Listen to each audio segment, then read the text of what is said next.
political expediency and situations that we faced since the last few years, a number of them have been turned into permanent. So PIA is making a ₹1 billion loss every year. We all are paying through taxes, VAT, and God knows what, but the game goes on like that. So civil aviation has got hundreds and thousands of them compound. Now, I don't want to digress on the political issue, which by itself is not a very, something at least this is a place where you can get out of that. It's a break time from that reality. But really, that's the issue. Now, what are the terms? Unlike traditional employees, contract employees are engaged for a defined period of time. Jobs are not of enduring nature. Compensation structure is more in form of a lump sum payment, something that I have already mentioned, and you're saved with it. What is outsourcing now? Now, you see, organizations have three kind of options to get people. One of them, to use existing employees more efficiently. It just says existing employees, but we have worked and we have reviewed the job descriptions and we have reviewed the value addition and found out that number of these jobs are not fully leveraged. Number of the people sitting there do not have a full-time job. And you keep on hiring people, receiving requests from line management that I need 2 people for this and I need 3 people for this.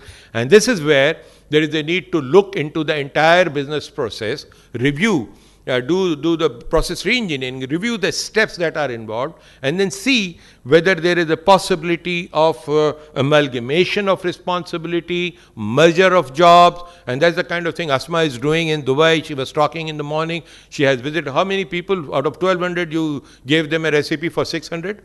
You know, when you were giving that number, I was feeling very happy about you. We went from 18,000 to 11,000. Which was a bigger challenge. But the reality is you don't just cut down people because you don't need them.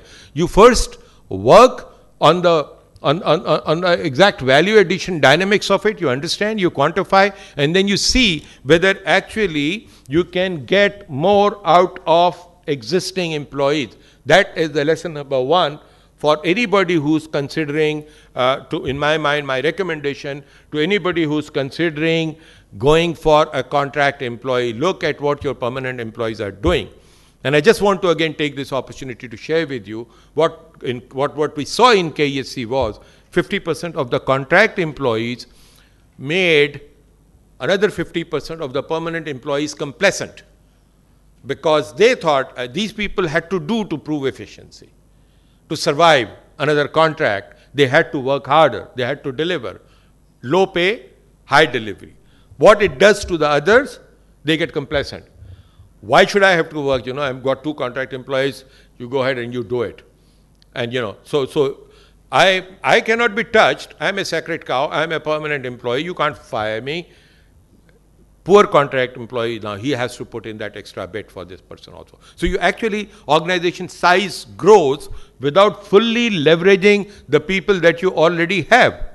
And that is something that organizations have to look from an HR strategy point of view. And I tell you, this is not the job of the CEO. This is not the job of the CFO. This is not the job of line manager.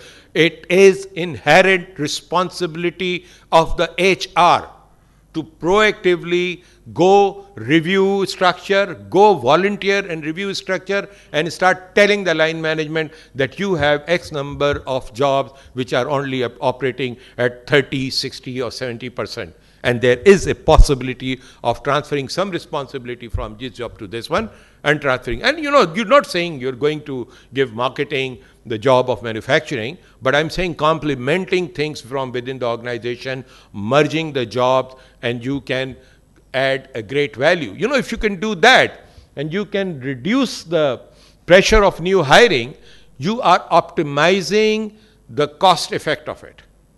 Whatever the cost, the return is going to be higher, which will make these people more viable in the organization. Their jobs are secure, even in a cyclic business depression, because the organization is operating, you must have heard many, many times, operating lean. Lean doesn't necessarily mean less people.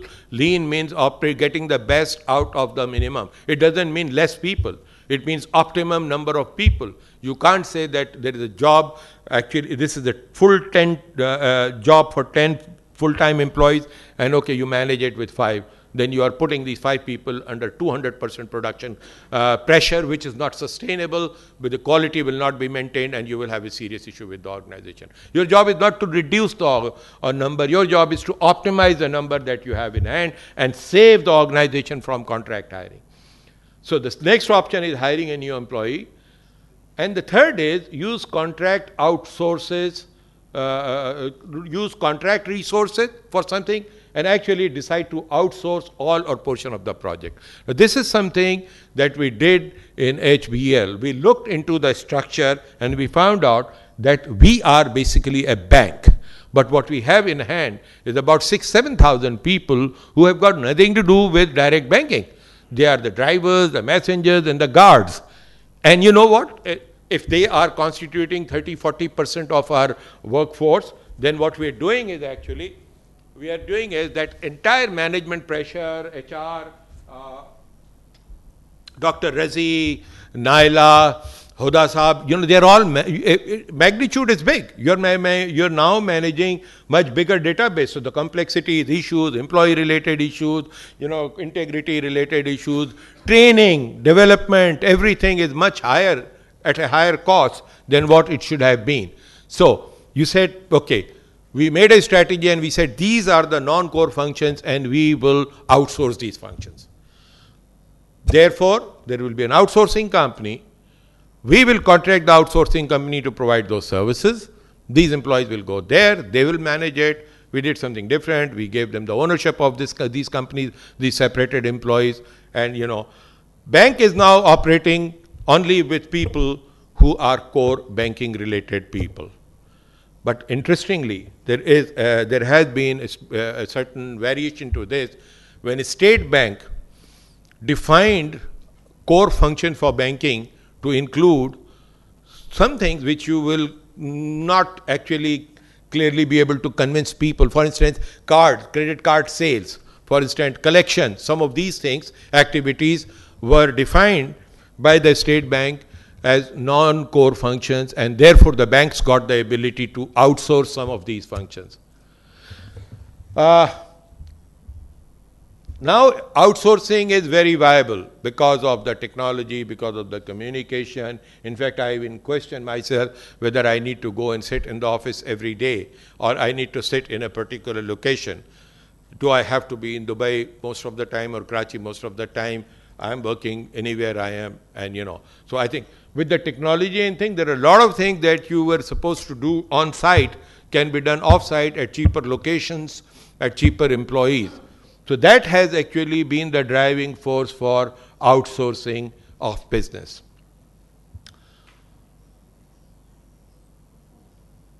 Now, what is the contract employee? Now, this is the concept that has come by default. People said that we want to have contract employees for those jobs which have a long-term endurance in the organization. And they said that we want to have these contract employees, but yet not increase our cost. So we will not take them a permanent, we will hire them against positions which we will need for long term. But the way we will manage it, we will hire and engage an agent, and we will say, okay, these are your employees. So there is a third party contracting came in. So these are not, the difference is these are not the direct contract employees of the company. These are employees of somebody else, but doing my job. So what the arrangement is normally, cost plus X%. So if I say, give me 10 people for doing this thing, you will say, okay, these, you go and, I will then as an employer hire these 10 people and I'll come to somebody, maybe, maybe Shabna, maybe Rukhsana. Okay, Rukhsana, here are these 10 people. I would like your company to hire them for me. Rukhsana will then hire them at whatever salary that I have agreed, I have interviewed, I have selected. So it's just a mechanical arrangement. And she will then pay their salary. She will be responsible for statutory obligations if there is a EOBI or etc., etc. And she will, in the end of the month, send me that here is a bill for the salaries of these 10,000 people or 10 people that I'm going to pay from my account. So the amount is X, plus this is my commission, whatever that commission is. So it's a cost plus arrangement. And this thing has been going on, and I would leave it to Faisal to deliberate in case it is part of his presentation. How would this arrangement stand the test in case it goes to the court? And my learning and my understanding is, if the management and supervision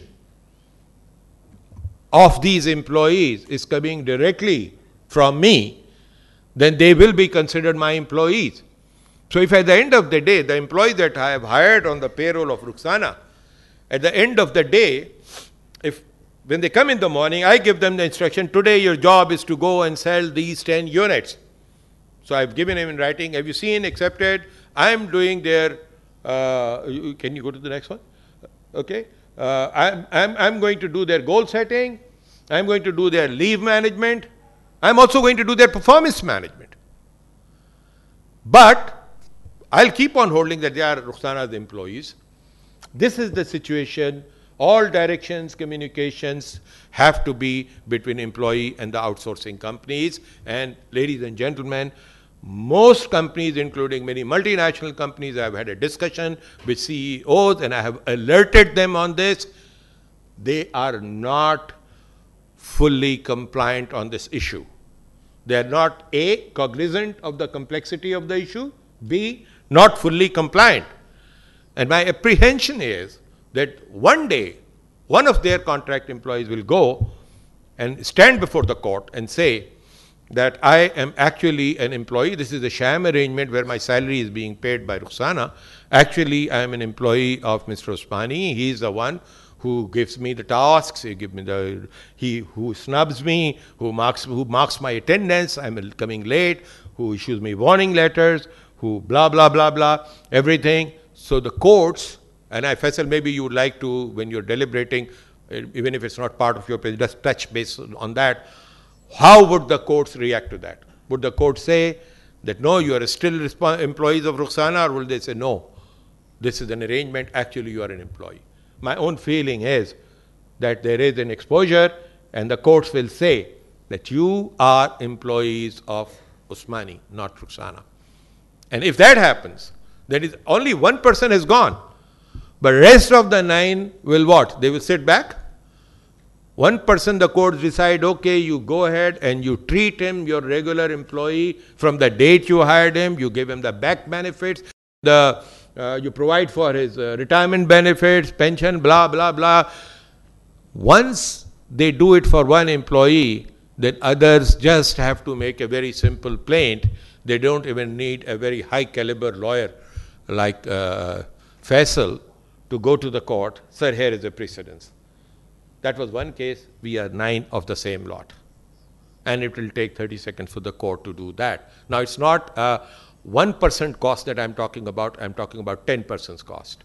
And in the organizations, depending on the size of the organization, if you take a ratio of the contract employees or third-party contract employees versus regular employees, you will see that 20, 30, 40, I don't know what, how efficiently you are managing, the issue will be there and it will be a very serious issue. And that is an exposure to your profitability, to your competitiveness in the industry, to your ability to produce a product at a price where you can sell it cheaper than others, and your ability to eventually survive in your business. Because if you're not efficient, you will not survive. Next slide, please. So what are the core, some of the issues and challenges that I want to leave you with some food for thought? Core versus non-core functions. You have to understand within the organization, and please understand that you should go for outsourcing only for non-core functions. That's point number 1. Reimbursement versus service charges. Now, if it's a reimbursement plus cost plus reimbursement versus if I make a contract with Rukhsana, please, I need these services and I will pay you for the services, not for the number of people. There is a big conceptual difference. Focus on personal supervision versus service. I have to focus with Rukhsana on what I'm getting and not the number of people.